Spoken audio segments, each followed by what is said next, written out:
ሰላም ጤና ይስጥልኝ ተመልካቾቻችን ከፕራይም ሚዲያ የሰዓቱ መረጃዎች ይዘን ቀርበናል። ከመረጃዎች ጋር ታደሰ ታምራት ነኝ። የኢንተርፕረነርሺፕ ጉዞ አዲሱ የኢትዮጵያ መልክ ነው ሲሉ የስራና ክህሎት ሚኒስቴር ሙፈሪያት ካሚል ገለጹ። የዓለም አቀፍ ኢንተርፕረነርሺፕ ሳምንት የመዝጊያ መርሃ ግብርም ተካሂዷል። የስራና ክህሎት ሚኒስቴር ወይዘሮ ሙፈሪያት ካሚል ኢንተርፕረነርሺፕ የኢትዮጵያን እምቅ አቅምና ችሎታ ፈልቅቆ ለማውጣት የሚያስችል ነው ብለዋል። ሚኒስትሩ አክለውም ፈጠራና እውቀትን መርህ የሆነ ኢኮኖሚ በመገንባት የምትፈለገዋን ኢትዮጵያን ለመስራት መልካም ፈቃደኛና ቅንጅት የሚፈልግ መሆኑንም አስረድተዋል። የጀመርነውን ከኋላ ቢሆንም ቁንጮ የሚባል ቦታ ላይ ደርሰናል ያሉት ሚኒስትሯ ኢትዮጵያ ባለብሩህ አእምሮና ወርቃማ እጆች ያሏቸው ወጣቶች ባለቤት በመሆኗ በቀጣይ ኢትዮጵያን ከፍ እንደምትል ጥርጥር የለውም ሲሉም ገልጸዋል። ኢትዮጵያ የኢንተርፕረነርሺፕ ሳምንት ባከናወነቻቸው ተግባራት በዓለም አቀፍ ደረጃ በአንደኝነት እየመራች እንደምትገኝም ተናግረዋል። የመንግስት ሰራተኞች በቀጣይ 2019 ዓ.ም የጤና መድን አገልግሎት ተጠቃሚ ይሆናሉ ተብሎ እንደሚጠበቅ የኢትዮጵያ ጤና መድን አገልግሎት አስታወቀ። የኢትዮጵያ ጤና መድን አገልግሎት ዋና ዳይሬክተር አቶ ተስፋዬ ወርቁ መደበኛ በሆኑ የሥራ መስኮች የተሰማሩ ዜጎች የጤና መድን አገልግሎት እንዲያገኙ ታስቦ የተዘጋጀው ማህበራዊ የጤና መድን አገልግሎት በአዋጅና ደንብ ከጸደቀ 14 ዓመታትን አስቆጥሯል። ሆኖም ግን ባለፉት ዓመታት በመንግስት በኩል በቂ ገንዘብ ባለመኖሩ በኑሮ ውድነት አማካኝነት ሳይተገበር ቢቆይም በዘንድሮ ዓመት ግን የተሻለ ተስፋ ታይተዋል ብለዋል።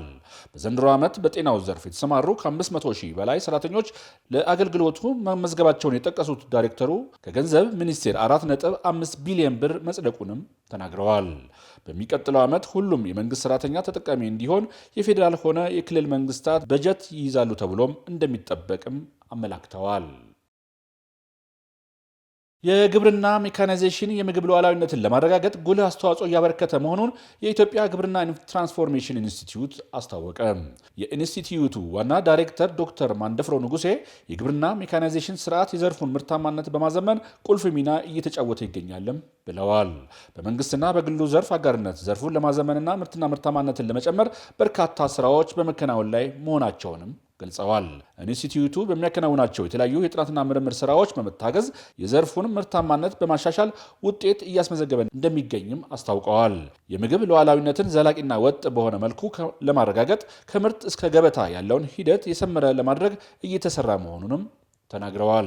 የሜካናይዜሽን ግብርናን ማስፋት ምርታማነትን ለማሳደግና ጥራት ያላቸውን የግብርና ውጤቶች በስፋት ለማምረት አቅም እንደሚፈጥርም ገልጸዋል። የግብርናና ሜካናይዜሽን አዳዲስ የአመራር እድሎችን በማስፋት የምግብ ሉዓላዊነትን ለማረጋገጥ ጉልህ አስተዋጽኦ እያበረከተ መሆኑንም አስረድተዋል። የደብረ ብርሃን ልዩ ኢኮኖሚ ዞን ተኪና የውጭ ምንዛሪ የሚያስገኙ ምርቶች በስፋት እያመረተ መሆኑ ተገለጸ። የልዩ ኢኮኖሚ ዞን ስራ አስኪያጅ የሽጥላ ሙልጌታ በኢኮኖሚ ዞኑ ካሉ 8 ሼዶች መካከል በ6ቱ ኢንዱስትሪዎች ገብተው ማምረት ላይ ይገኛሉ ብለዋል። ቀሪዎቹን በቅርቡ ለባለሀብቶች ለማሸጋገር እየተሰራ መሆኑንም አስታውቀዋል። በበጀት ዓመቱ የመጀመሪያውን 4 ወራት የተመረቱት ከ7.2 ሚሊዮን በላይ የአሜሪካን ዶላር ግምት ያለው የቢራ በቅል ፋብሪካዎች መቅረቡንም አስታውቀዋል። እንዲሁም በልዩ ኢኮኖሚ ዞን ተመርተው ወደ ውጭ ከተለኩ የጨርቃጨርቅ አልባሳት 676525 የአሜሪካን ዶላር የውጭ ምንዛሬም መገኘቱንም ገልጸዋል። በተጨማሪም ተኪ ምርት በማምረትና የአርሶ አደሩን የምርት ግብዓት በመጠቀም ገበያ ትስስር በመፍጠር አስተዋጽኦ ማበርከቱንም አንስተዋል። ተመልካቾቻችን ከፕራይም ሚዲያ የሰዓቱ መረጃዎች እንደቀጠሉ ናቸው። አሁን ደግሞ ከውጭ ምንጮች ወዳገኘናቸው ዜናዎች እናልፋለን። በሆንግ ኮንግ የእሳት አደጋ ምክንያት ሕይወታቸውን ያጡ ሰዎች ቁጥር ወደ 94 ከፍ ማለቱ ተገለጸ። የሆንግ ኮንግ ባለሥልጣናት የሟቾች ቁጥር ማሻቀቡን ይፋ ሲያደርጉ 76 ተጨማሪ ሰዎች መቁሰላቸውንም ገልጸዋል። ሕይወታቸውን ካጡት መካከል አንድ የ37 ዓመት የእሳት አደጋ ሰራተኛም ይገኝበታል። 11 ሰራተኞችን መቁሰላቸውን ዩቲዮፖ አካባቢ ባለስልጣን አሳውቋል። የጠፉ ሰዎችን የማፈላለጉ ስራ የቀጠለ ሲሆን የእሳቱን ነበልባል ሙሉ በሙሉ ወደ መቆጣጠሩ ተቃርበናል ብለዋል የሆንግ ኮንግ የእሳት አደጋ ባለሙያዎች። የ7 አፓርትመንት ህንፃዎችን ያጋየው እሳት ላለፉት 6 አስርተ ዓመታት ከተመዘገቡት የእሳት አደጋዎች የከፋ ነውም ተብሏል። የሟቾች ቁጥር አሁን ካለው ከተመዘገበው ሊጨምር እንደሚችል የሚወጡ መረጃዎች ይጠቁማሉ ሲል ቢቢሲ ዘግቧል። በሰሜን ኢራቅ የሚገኘው የተፈጥሮ ጋዝ ማውጫ ስፍራ በድሮን ጥቃት ተመታ። በኢራቅ ኮሆርሞር ተፈጥሮ ጋዝ ማውጫ ስፍራ ላይ የተፈጸመው የድሮን ጥቃት ተቋሙ ስራውን እንዲያቆምም አስገድዶታል። በሰሜን ኢራቅ የኩርዲሽ ክልል አብዛኛው ኃይል እንዲቋረጥ መደረጉንም የአካባቢው የመገናኛ ብዙሃን ዘግበዋል። በአካባቢው በርካታ የጋዝ መከማቻ በመመታቱ ፍንዳታ እና ከፍተኛ የእሳት አደጋ መከሰቱም ተገልጿል። የኢራቅ ማዕከላዊ ወታደራዊ አዛዥ የጋራ ዘመቻ ኮማንድ እንዳሉት የጥቃቱ ትኩረት የክልሉን ደህንነትና ኢኮኖሚያዊ መረጋጋት ማስተጓጎል ይመስላል ሲሉም ተናግረዋል።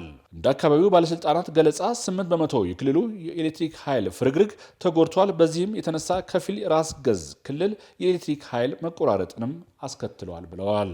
የኢራቅ መንግስትና ዳና ጋዝ አደጋውን ለማጣራት አጣሪ ቡድኖችን ወደ ስፍራው ልከዋል ሲል ሮይተርስ ዘግበዋል። ተመልካቾቻችን ከፕራይም ሚዲያ የሰዓቱ መረጃዎቻችን ይህን ይመስላሉ። ሰላም።